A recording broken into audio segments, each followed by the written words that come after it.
Hello, and thank you for joining us.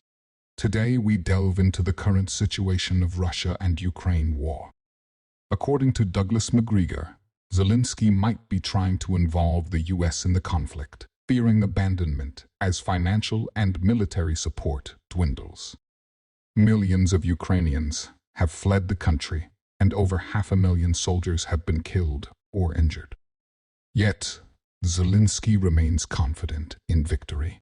Is Zelensky's confidence genuine, or is he relying on acting skills to maintain public support? Macgregor suggests that the Zelensky might be desperate, ready to say anything to bolster his position. Despite the ongoing war, there are calls for peace talks. NATO leaders advised Zelensky to come to the negotiating table, signaling a shift from supporting military efforts. Macgregor suggests that Zelensky may be privately told it's time to step down gracefully for a new representative acceptable to the West. The hope is to find someone credible to negotiate an end to the conflict with Russia, as turning Ukraine into a modern-day adversary. For Russia seems unlikely. Also, see little indication that anyone in Europe desires such an outcome. The conflict persists with Ukrainians, barely holding on as the Russians advance. This deepening struggle appears akin to a heightened version of a back-and-forth thought. The pivotal question lies in Russia's intentions. What demands will they make, and to whom will they communicate? It seems unlikely they'll heed our words, given our track record of not being forthright. Any resolution may hinge on new leadership emerging in European governance.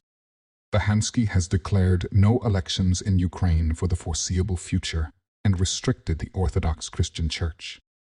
The erosion of rights in Ukraine is concerning, with the Ukrainian secret police, resembling the NKVD under Stalin, detaining individuals without recourse. Then the fate of Gonzaga Lira, an American citizen languishing in a Ukrainian jail, raises questions about the U.S. government's response.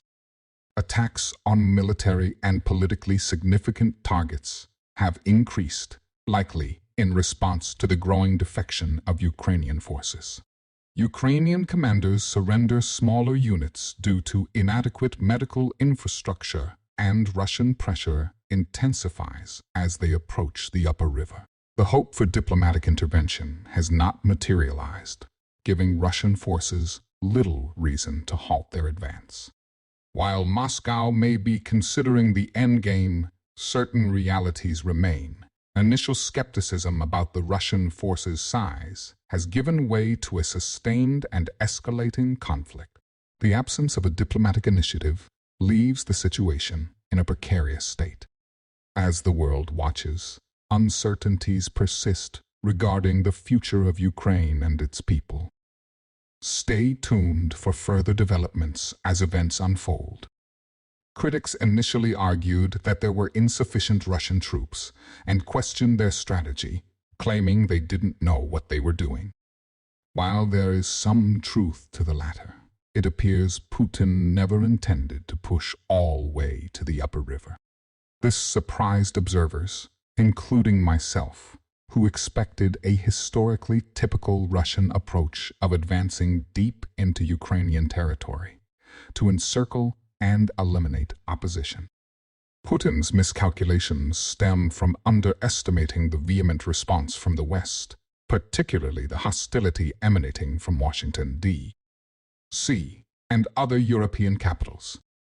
The Russians now possess the capability to extend their reach to the polished border. But this isn't necessarily their objective.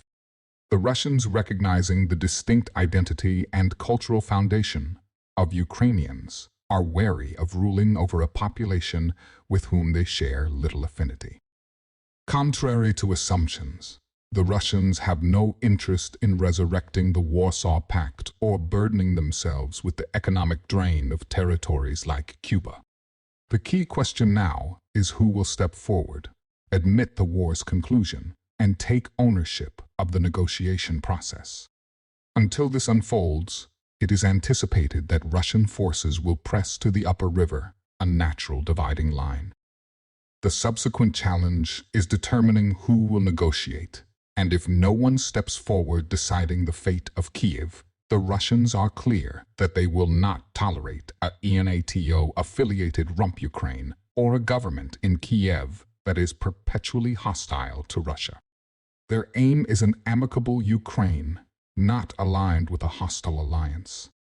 In the backdrop of these geopolitical developments, Washington, D.C. appears paralyzed, marked by a mix of arrogance, ignorance, and perceived stupidity. The defense establishment is described as being in ruins, facing recruitment challenges for a capable army, depleted resources, and a need to replenish ammunition stocks.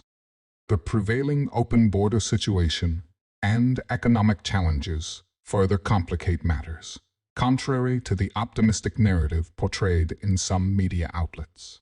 There's a prevailing sense that people in Washington are not being truthful, operating on a foundation of lies. The recent involvement in the Israeli issue is criticized for not setting clear boundaries and commitments. Instead of conveying limitations and the inability to engage in major regional war, the approach has been ambiguous. There's a comparison drawn to the promises made to Zelensky, where he was assured of unwavering support, but the reality was different. General Michael Flint's recent interview sheds light on money laundering concerns within the Pentagon, with an alarming inability to account for $3 trillion. The structural decay within the government is emphasized, pointing to a lack of cohesion and significant discontent among the population. The global perception of the once powerful United States is challenged, highlighting demographic shifts, societal fractures, and the burden of immense sovereign debt.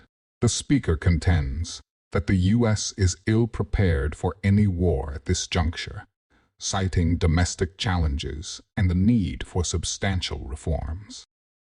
$1 trillion-plus annual spending on sovereign debt is seen as unsustainable, with skepticism about the possibility of restructuring the debt at this stage.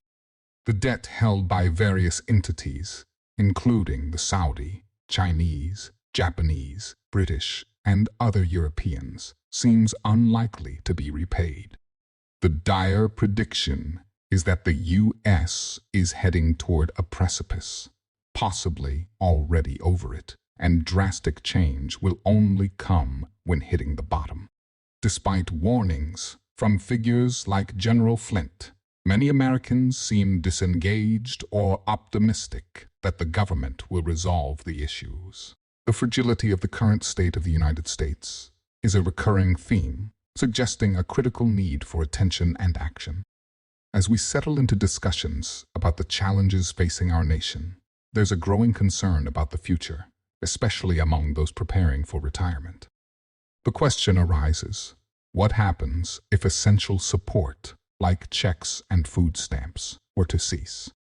Skepticism about such scenarios is met with historical parallels, such as the unforeseen events predicted by Billy Mitchell, who foresaw the Japanese bombing of Pearl Harbor. Shifting gears to a more enigmatic topic, the discourse on extraterrestrial life is acknowledged as both complex and elusive. Differing perspectives on the evidence for or against its existence leave us with uncertainty. The speaker recognizes the existence of unknown truths, suggesting that revelations may occur in due time. Meanwhile, ongoing debates about historical events, like the Kennedy assassination, highlight the persistent gaps in our knowledge. Douglas Macgregor's insights focus on global affairs, particularly within the Islamic world. His warnings about the situation in Turkey dating back to 2003 underscore the complexity of U.S. interventions in the Middle East, out of historical context of Iraq's formation and the subsequent consequences of U.S. actions are outlined, emphasizing the need to comprehend the viewpoints of nations in the region. Douglas Macgregor's perspective emphasizes the U.S. faces in withdrawing troops from Iraq and Syria. Despite Donald Trump's intention to bring them home, obstacles from within his party and lobbying groups persist.